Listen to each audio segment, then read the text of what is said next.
You ever wake up in the middle of the night thinking you're smack in the middle of some bad dream only to realize, nope, this is real life and it's way weirder than anything your brain could make up? That was me. At exactly 2:17 a.m., jolted awake by the god-awful sound of something crackling downstairs and the stink of burning copper hitting me like a punch in the face. I remember stumbling out of bed, boxer's boots and pure adrenaline, barreling down those old creaky wooden stairs I grew up on thinking, what now?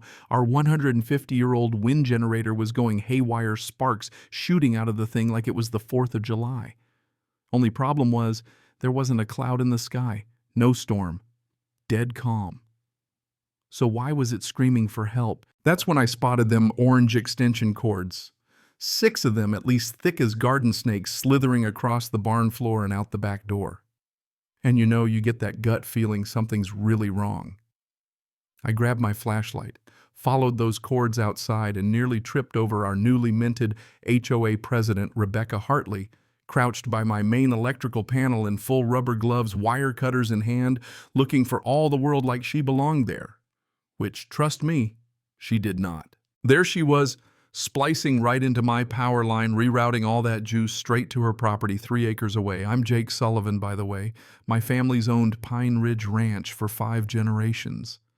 The heart of our place is that old wind generator built by my great-great-granddad back in 1874. Still runs like a champ. Feeds our water pumps, lights the barns, keeps the house running during storms. It's survived every blizzard and tornado to hit this county. Never expected it to get ambushed by an HOA president with a god complex and a set of bolt cutters. Now, Rebecca, let me back up a sec.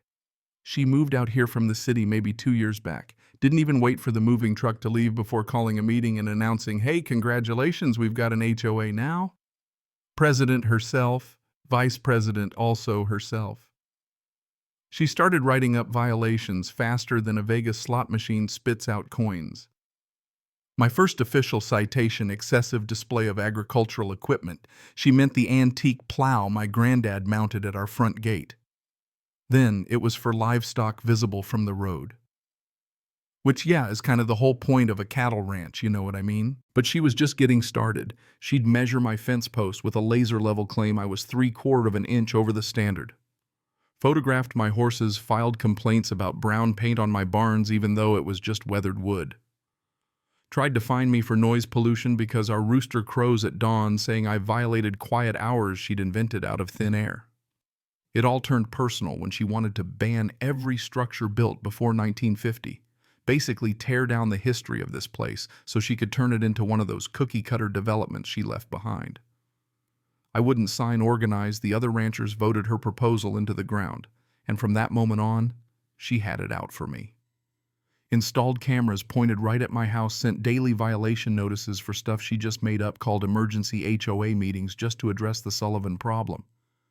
But what she pulled tonight, this was a whole new level of crazy. Standing there in the dark, I watched her connect yet another cord, muttering about teaching me a lesson. What she didn't know was I'd upgraded my security system after the last time she trespassed hidden cameras up in the rafters motion sensors she thought she'd disabled. I just quietly backed out, slipped to the house, and called 911. While I waited for the sheriff, I checked the footage. There it was, Rebecca cutting through my fence at 1:45, disarming my gate alarm, spending 20 minutes snooping through my generator setup before going full rogue electrician. She even brought a voltage meter. This wasn't a spur-of-the-moment thing, she planned it probably for weeks. 15 minutes later, the sheriff's deputies rolled up lights off, just like I'd asked. I met them at the road, handed over my phone with the live feed, and Deputy Morrison, who grew up on a ranch too, took one look and shook his head. He radioed for backup and an electrical inspector. This isn't a neighbor dispute, Jake, he said. This is felony utility theft.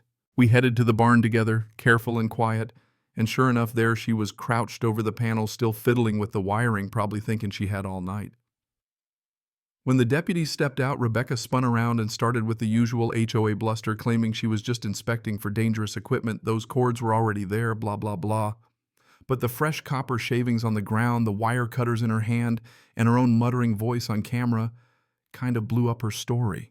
When the inspector showed up, he took one look at her mess and just about lost it. Said it was a federal violation tampering with utility infrastructure. Turns out those cords ran all the way back to a box behind her pool house, where she'd been siphoning power for at least 3 weeks. Probably the reason her fancy pool lights never flickered once during the last big windstorm. I never noticed because my generator doesn't show up on the regular grid bill, but she was draining enough to run her whole backyard and then some. The deputies documented everything, photographed the connections, measured the cable runs, bagged up her tools. The inspector put the theft at around $1 and $200, enough to make it a felony. And on top of that, she'd turned my barn into a potential firebomb with her amateur wiring.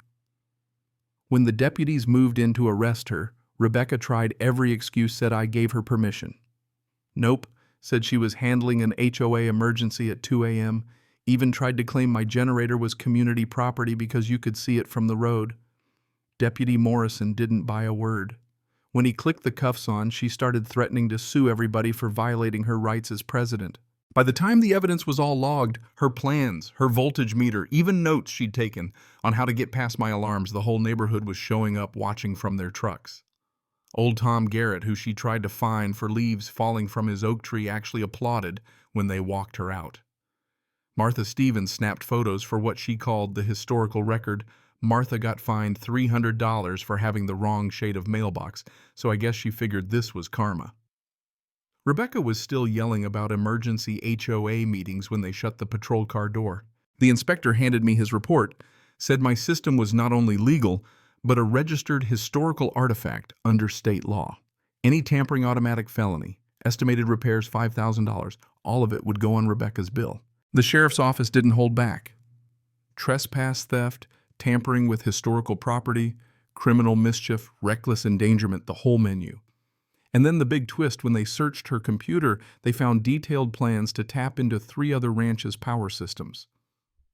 She'd mapped out every private generator within HOA boundaries, spreadsheets on how much she could steal without getting caught, even diagrams on how to bypass security.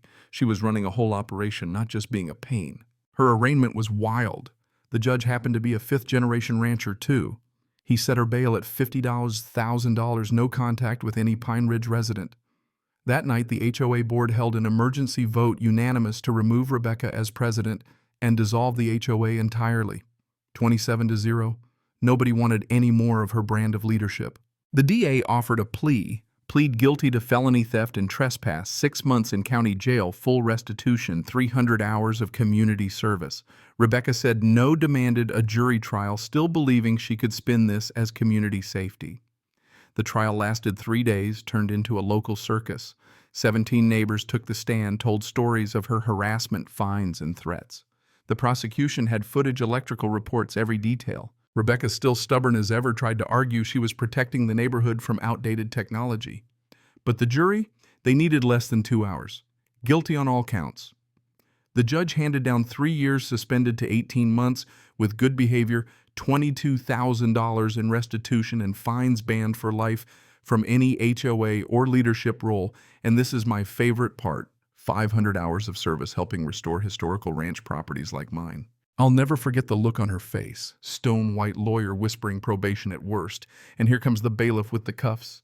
She broke down crying that she only wanted to help the community. The folks in the gallery, all those people she'd bullied and fined, just sat there stone-faced. No one said a word. After all that, her real estate license was revoked. Her husband filed for divorce before she even left county, and Pine Ridge Ranch got its peace and quiet back for now anyway. So here's my question for you. Was justice really served, or does the whole system just need to be rebuilt from the ground up? You ever deal with someone like Rebecca? Let me know where you stand on HOA, power, community rights, and what it really means to protect your history. Drop your thoughts below. I'm listening.